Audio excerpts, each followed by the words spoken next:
નમસ્તે વિદ્યાર્થીઓ. હવે આજે આપણે બીજા ચેપ્ટરની 2.7 નંબરની થિયરી લઈએ, સાર્થક અંકો. હવે આ જે થિયરી છે એ 2 માર્ક્સમાં કે 3 માર્ક્સમાં થિયરી તરીકે નથી પૂછાતી, એટલે એનો પ્રશ્ન બનાવીને નહીં પૂછે, પણ એમાંથી દાખલો આવશે, બરાબર? અને એમાંથી MCQ બને છે. બહુ સહેલો ટોપિક છે આ. તો સાર્થક અંકો કોને કહેવાય એ આપણે પહેલાં સમજી લઈએ. તો એના માટે એક ઉદાહરણ લઈએ. ધારો કે એક આવી માપપટ્ટી છે, બરાબર? માપપટ્ટીમાં અહીંયા 0થી ચાલુ થાય છે, તે અહીંયા ધારો કે આ 3 સેન્ટીમીટર છે અને અહીંયા આ 4 સેન્ટીમીટર છે, અને આ વચ્ચે ધારો કે કેટલું થાય? અડધું થાય ને, એટલે 3.5 સેન્ટીમીટર છે. તો એની વચ્ચે આ રીતે કાપાઓ હશે મિલીમીટરના, બરાબર? તો આ રીતે ધારો કે એક માપપટ્ટી છે. હવે તમને ધારો કે એક સળિયો આપે છે અને એની લંબાઈ તમને માપવાનું કહે છે. જો ધારો કે આપણી પાસે એક આવો સળિયો છે, જો જેની લંબાઈ આપણે માપવાની છે, બરાબર? તો સળિયો તમે જુઓ, બરાબર અહીંયા આવે છે, એટલે એની લંબાઈ કેટલી થાય? તો એક તો જો 3, આ 3.5 અને 3.6 તો છે જ, 3.6 તો છે જ, પણ હજી આપણો આ કાપો 6 અને 7ની વચ્ચે આવે છે, એટલે ધારો કે આપણે એક પાછો અહીંયા આંકડો ઉમેરી દઈએ, 3.65 લખીએ, બરાબર? તો આ સળિયાની લંબાઈ આપણે કેટલી લખી? 3.65 સેન્ટીમીટર. હવે આ જે આપણે સંખ્યા લખી એમાં 3.6 એટલે આ પહેલો અને આ બીજો જે આંકડો છે 3.6, એટલે 3 અને 6 એ આંકડા કેવા છે? તો એ વિશ્વસનીય છે. આ આંકડા કેવા છે? બંને ચોક્કસ છે. જ્યારે આ છેલ્લો જે આંકડો લખ્યો એ આંકડો કેવો ગણાય? તો એ આંકડો અચોક્કસ ગણાય. કેમ? કેમ કે અહીંયા મિલીમીટરના તો 10 ભાગ પાડ્યા જ નથી, બરાબર ને?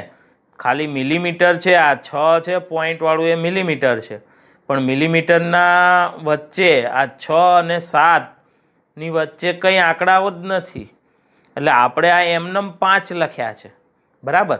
તો એ કેવો ગણાય આંકડો? અચોક્કસ ગણાય. જ્યારે આ 3.6 એ ચોક્કસ, બરાબર? તો આને જ સાર્થક અંક કહેવાય. શું કહેવાય? આને જ સાર્થક અંક કહેવાય. કોને? તો જેટલા વિશ્વસનીય અંકો હોય એ બધા ગણવાના.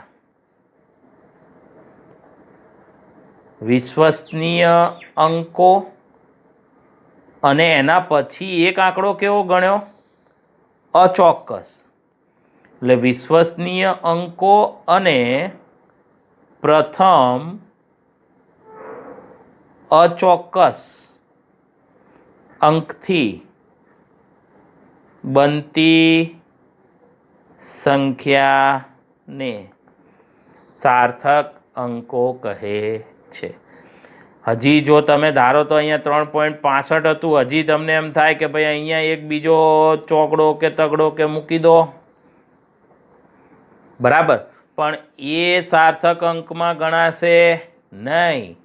કેમ? કેમ કે આપણે તો માત્ર પહેલો જ અચોક્કસ અંક લેવાનો, એના પછીના અચોક્કસ અંકો સાર્થક અંકોમાં ગણાય નહીં, બરાબર?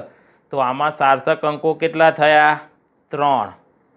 સાર્થક અંકોની સંખ્યા 1, 2 અને 3. સાર્થક અંકો એટલે ચોક્કસ અંકો તો બધા લેવાના જ, અને સાથે પહેલો એક અચોક્કસ અંક. એટલે વિશ્વસનીય અંકો અને પ્રથમ અચોક્કસ અંકથી બનતી સંખ્યાને સાર્થક અંકો કહે છે. સમજાયું? તો સાર્થક અંકોમાં ચોક્કસ આંકડા બધા આવે અને એક આંકડો પહેલો અચોક્કસ લેવાનો, એને શું કહેવાય? સાર્થક અંકો કહે છે. બરાબર. તો સાર્થક અંકો આપણે સમજ્યા, પણ સાર્થક અંકો નક્કી કરવા માટેના નિયમો છે. કોઈ સંખ્યા હોય એમાં સાર્થક અંકો કેવી રીતે ગણવા? તો એ સાર્થક અંકો નક્કી કરવા માટેના શું છે, એ નિયમો આપ્યા છે. એ બધા નિયમો આપણે ઉદાહરણ સાથે સમજીશું. બરાબર? થિયરી તરીકે લખવાના નથી, ખાલી સમજવાના છે. બરાબર ને? તો એ દરેક નિયમ આપણે ઉદાહરણ સાથે સમજીશું.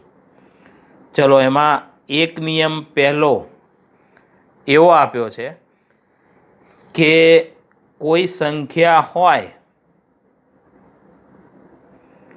એના તમે એકમો બદલો તો એનાથી સાર્થક અંકો બદલાતા નથી. આ યાદ રાખવાનું. કોઈ સંખ્યા હોય એના તમે એકમ બદલો એટલે સાર્થક અંક બદલાય નહીં. બરાબર? જેમ કે આપણે ઉદાહરણ લઈએ, ધારો કે આપણી પાસે કોઈ લંબાઈ છે. બરાબર ને? આ જ લંબાઈ ગણી લઈએ. ચલો, કે ધારો કે આપણી પાસે 3.65 સેન્ટીમીટર લંબાઈ છે. હવે તમે 3.65 સેન્ટીમીટર એટલે આમાં સાર્થક અંકો કેટલા થયા? તો આમાં 3 સાર્થક અંકો છે, આપણે આગળ જોઈ લીધું. બરાબર? હવે તમે ધારો કે આ સેન્ટીમીટર છે, એના બદલે મીટરમાં લખો તો કેટલા થઈ જાય? 0.0365. કેમ કે 1 સેન્ટીમીટર બરાબર 10⁻² મીટર થાય. તો તમે એકમ બદલ્યો. બરાબર? તો એકમ બદલો તો હવે એનો અર્થ એમ નહીં કે 1, 2, 3, 4, 5 સાર્થક અંક થઈ ગયા. સાર્થક અંક તો એટલા ને એટલા જ રહેશે. સમજાયું? એટલે એકમ બદલવાથી સાર્થક અંકોની સંખ્યા બદલાતી નથી. તો આ નિયમ છે એક, કે ભાઈ એકમ બદલવાથી સાર્થક અંકોની સંખ્યા બદલાય નહીં. જેમ કે આ સેન્ટીમીટર છે, એના બદલે તમે આને મીટરમાં લખ્યું હોત તો, મિલીમીટરમાં, તો આ 36.5 મિલીમીટર થઈ જાત ને. બરાબર? તો એનો અર્થ એ નથી કે મિલીમીટરને તમે સેન્ટીમીટરમાં લખો કે મીટરમાં લખો એટલે એના સાર્થક અંકો બદલાય જાય. સાર્થક અંકો એટલા ને એટલા જ રહે. બરાબર? તો પહેલો નિયમ કયો? સાર્થક અંકોની સંખ્યા નક્કી કરવા માટેનો. એકમ બદલાવાથી સાર્થક અંકોની સંખ્યા બદલાતી નથી. બરાબર? બીજો નિયમ લઈએ તો બીજો નિયમ છે, બધા જ શૂન્યેતર અંકો સાર્થક અંકો છે. આ બીજો નિયમ છે કે શૂન્ય સિવાયના બધા આંકડાઓ કેવા ગણાય? સાર્થક અંકો કહેવાય. બરાબર?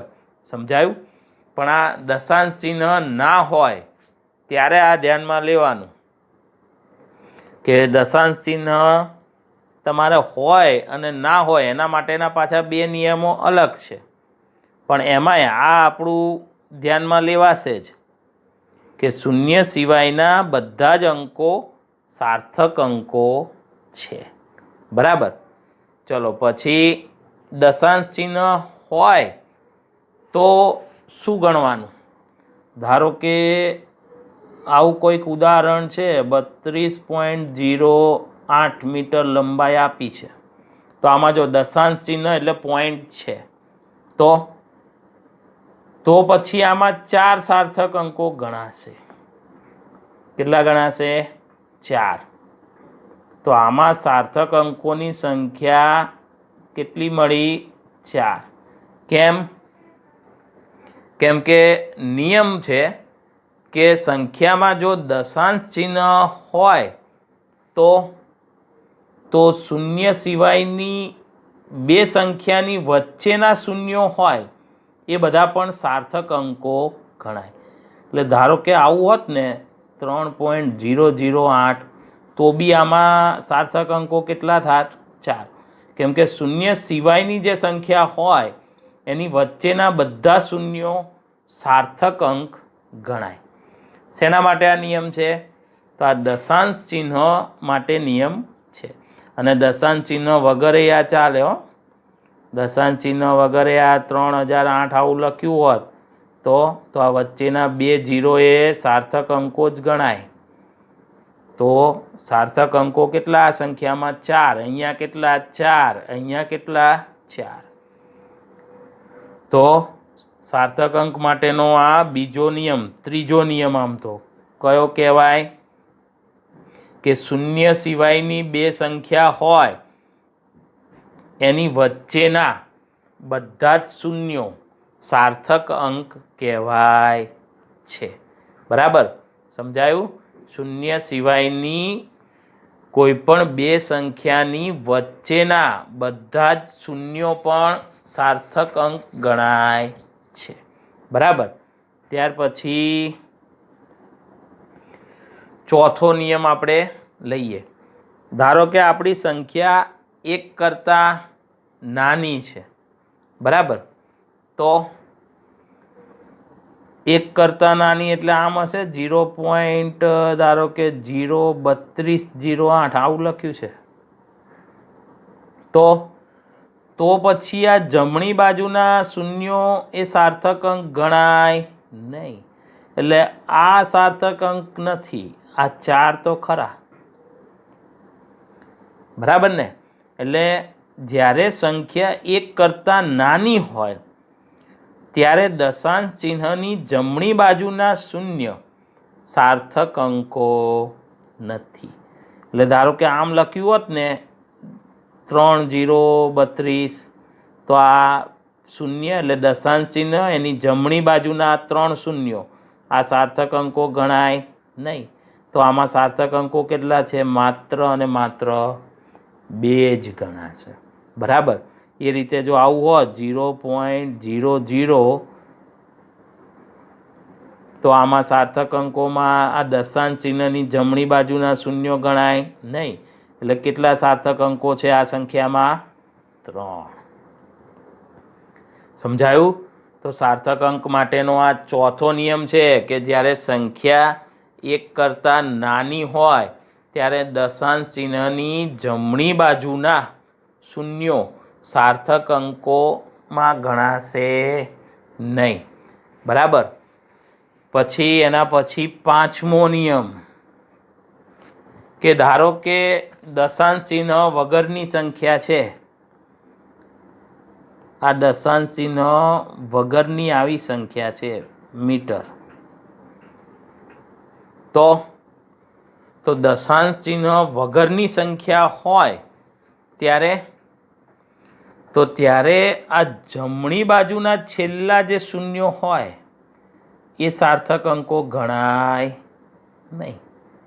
દશાંશ ચિહ્ન એટલે પોઈન્ટ ના હોય તો આ છેલ્લા શૂન્યો સાર્થક અંકો ગણવાના નહીં. કેમ? વિચારો. કારણ કે આ 0 તો તમે એકમ ફેરવો ને એટલે નીકળી બી જાય. બરાબર ને? ધારો કે આ 3 0 હોત અને મીટર હોત અને કિલોમીટરમાં લખો તો આ તો 328 કિલોમીટર થઈ ગયું. લો, તો નીકળી ગયા 0. તો જે 0 10ની ઘાતમાં નીકળે એમ હોય એ સાર્થક અંકોમાં ગણાય નહીં. એટલે આમાં સાર્થક અંકો કેટલા ગણવાના? 3 જ. આ સંખ્યામાં 3 જ સાર્થક અંકો ગણાય. કેમ? કેમ કે 5મો નિયમ એવો કહે છે કે દશાંશ ચિહ્ન વગરની કોઈ સંખ્યા હોય તો એમાં જમણી બાજુના છેલ્લા જે શૂન્યો હોય એ સાર્થક અંકો ગણાય નહીં. બરાબર? તો આ નિયમ નંબર 5 કે આ છેલ્લા જે શૂન્યો હોય એ સાર્થક અંકોમાં ગણવાના નહીં. બરાબર ને? ચલો ત્યાર પછી નિયમ નંબર 6 લઈએ. ધારો કે આવી સંખ્યા છે 3.2800. આમાં પોઈન્ટ નહોતું, આમાં પોઈન્ટ એટલે દશાંશ ચિહ્ન મૂક્યું. તો જો સંખ્યામાં દશાંશ ચિહ્ન હોય તો છેલ્લા શૂન્યો સાર્થક અંકો ગણવાના. નિયમ નંબર 6 શું કહે છે કે પોઈન્ટ હોય તો છેલ્લા શૂન્યો સાર્થક અંકો ગણાશે. એટલે આમાં સાર્થક અંકો કેટલા થયા? 1 2 3. 0 સિવાયના તો ગણવાના જ. 1 2 3 4 અને 5. તો આ સંખ્યા એ 5 સાર્થક અંકોવાળી સંખ્યા છે. જો દશાંશ ચિહ્ન ના હોય તો છેલ્લા 0 ના ગણાય, પણ દશાંશ ચિહ્ન એટલે પોઈન્ટ હોય તો છેલ્લા 0 સાર્થક અંકોમાં ગણવા પડે. કેમ કે નિયમ છે કે દશાંશ ચિહ્નવાળી સંખ્યામાં છેલ્લા શૂન્યો જે હોય, અંતિમ શૂન્યો, એ સાર્થક અંકોમાં ગણવાના. બરાબર ને? સમજાયું? હવે આવું કેમ? આમ તો આપણે તમે આને 3.28 લખો કે 3. આવી રીતે છેલ્લા 2 0 મૂકવા. છેલ્લા 2 0નું આપણે આમ તો કોઈ કામ જ નહીં, છતાં બી એ સાર્થક અંકોમાં ગણાશે. બરાબર? તો એનું કારણ એ છે કે જે અંતિમ શૂન્યો મૂકવામાં આવે ને આવી રીતે, એ સચોટતા દર્શાવે. શું દર્શાવે? માપનમાં સચોટતા. એટલે એ અવલોકનની સચોટતા પોઈન્ટ પછી 4 આંકડા સુધીની છે એ ખબર પડે આપણને. બરાબર? એટલા માટે આ વધારાના 0 મૂકવામાં આવશે કે આપણને જે કંઈ ભૌતિક રાશિ હોય એ ક્યાં સુધી માપી છે એ તમને ખબર પડે. બરાબર? એટલે પોઈન્ટ હોય તો આ છેલ્લા શૂન્યો તમારે સાર્થક અંકમાં ગણવા પડે. બરાબર? પછી 10ની ઘાતો માટેનો નિયમ આપ્યો છે કે સાર્થક અંકો નક્કી કરવામાં જો તમને તકલીફ પડતી હોય તો શું કરી નાખો? એને 10ની ઘાતમાં ફેરવી દો. બરાબર ને? ધારો કે આમાં આપણે ચોપડીમાં જ ઉદાહરણ આપ્યું હતું, એ જ ઉદાહરણ લઈએ. ધારો કે પૃથ્વીનો વ્યાસ એ કેટલો છે? તો એ 1.28 × 10⁷ મીટર છે. બરાબર? તો આપણે યાદ છે ને, આપણે આવું કહીએ કે પૃથ્વીનો વ્યાસ 10⁷ મીટર ક્રમનો છે. તો પછી આ આંકડાઓનું કોઈ મહત્વ રહેતું નથી. બરાબર? એને આપણે આ રીતે લખી શકાય. કેમ? કેમ કે લંબાઈ બહુ જ મોટી છે. એ રીતે કોઈ પરમાણુ હોય, આપણને આમાં હાઇડ્રોજન પરમાણુનો વ્યાસ આપ્યો છે. હાઇડ્રોજન પરમાણુનો વ્યાસ તો એ 1.06 × 10⁻10 મીટર છે. એટલે આપણે કહેતા હતા ને પરમાણુનો વ્યાસ 10⁻10 મીટર ક્રમનો હોય છે. તો આ રીતે તમે 10ની ઘાતના સ્વરૂપમાં આવી રીતે તમે લઈ લો આ મોટી રાશિઓ, તો આપણો આ સાર્થક અંકોનો પ્રોબ્લેમ સોલ્વ થઈ જાય. એટલે આગળ આપણે કહી દીધું ને આવું કે જ્યાં 10ની ઘાતો આવી જતી હોય એ સાર્થક અંકોમાં ગણાશે નહીં. બરાબર ને? જેમ કે આ 3, તો આને આપણે 10ની આવું લખાય 328 × 10⁻3. તો જો 10⁻3 બને એ 0 તમે સાર્થક અંકોમાં ગણી શકો નહીં. બરાબર. તો સાર્થક અંકો નક્કી કરવા માટે આ એક સારો ઉપાય છે. એવું કીધું છે આપણને કે ભાઈ 10ની ઘાતોના સ્વરૂપમાં તમે કિંમત દર્શાવો. અને એટલા માટે જ આપણે દરેક દાખલા આગળ ગણ્યા. બરાબર ને.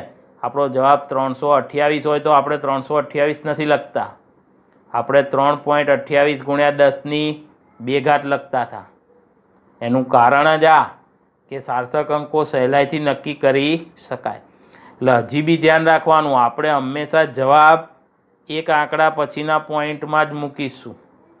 આપણા આ દાખલાઓ જે છે એનો જવાબ આપણે એક આંકડા પછીના પોઈન્ટમાં જ મૂકીશું. બરાબર ને. સમજાયું? તો આ રીતે સાર્થક અંકો તમે નક્કી કરી શકો. બરાબર.